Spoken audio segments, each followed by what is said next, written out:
C ఇస్తారనమాట. C అని కాదు ఏదైనా ఇవ్వచ్చు, H. So enter character H. ఏం చెప్పాను కదా, ఏది ఇచ్చినా మన ఇన్పుట్ అనేది డిఫాల్ట్గా స్టోర్ చేసుకునేది స్ట్రింగ్లోనే అది స్టోర్ చేసుకుంటుంది అనమాట.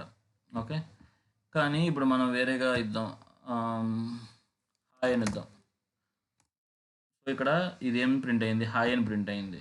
కానీ నాకు ఓన్లీ వన్ క్యారెక్టర్ కావాలి. అప్పుడు మనం ఏం చేయొచ్చు, ఫస్ట్ క్యారెక్టర్ కావాలంటే మనం స్లైసింగ్ చేస్తాం. స్లైసింగ్ తెలుసు కదా, స్లైసింగ్ అనే కాన్సెప్ట్ ఉంది. సో మనకి దీంట్లో ఉన్న ఫస్ట్ క్యారెక్టర్ కావాలి కాబట్టి మనం ఫస్ట్ క్యారెక్టర్ మాత్రం ప్రింట్ చేస్తాం. సో మళ్ళీ రన్ చేద్దాం, మళ్ళీ హాయ్ అని ఇద్దాం.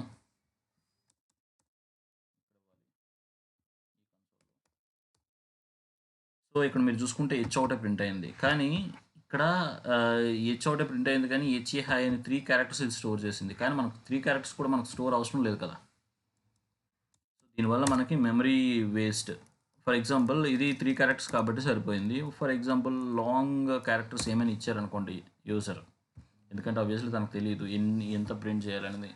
ఇలా సంథింగ్ ఇలా చాలా పెద్దది ఇచ్చాను, ఎంత ప్రింట్ ఇచ్చినా అది ఫస్ట్ మాత్రం జీని మాత్రమే ప్రింట్ చేస్తుంది తప్ప రిమైన్ అన్నింటిని ఇగ్నోర్ చేస్తుంది కానీ బట్ ఈ వాల్యూని అంతా స్టోర్ చేస్తుంది అనమాట.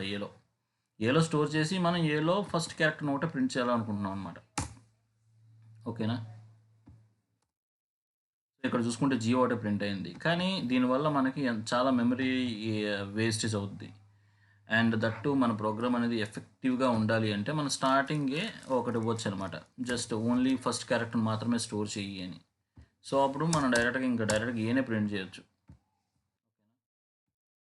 సో ఇక్కడ మీరు ఇస్తే ఏమవుద్దంటే సంథింగ్ మీరు ఏదో ఇచ్చారు, ఇక్కడ ఆర్ ఒకటే ప్రింట్ అయింది, ఎందుకంటే రిమైనింగ్ దాన్ని స్టోర్ చేయదు అది.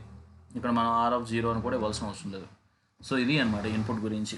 సో ఇన్పుట్ అనేది యూజర్ నుంచి చాలా ఎఫెక్టివ్గా మనం తీసుకోవచ్చు. సో ఇది ఏంటంటే ఫంక్షన్స్ ముందు ఒక చిన్న ఇస్తే మీకు ఈ ఇన్పుట్ ఏ విధంగా తీసుకుంటారు అవన్నీ ఒక ఐడియా ఉంటుందని చెప్పాము. That's it for this video. Will see you in the next video. Bye.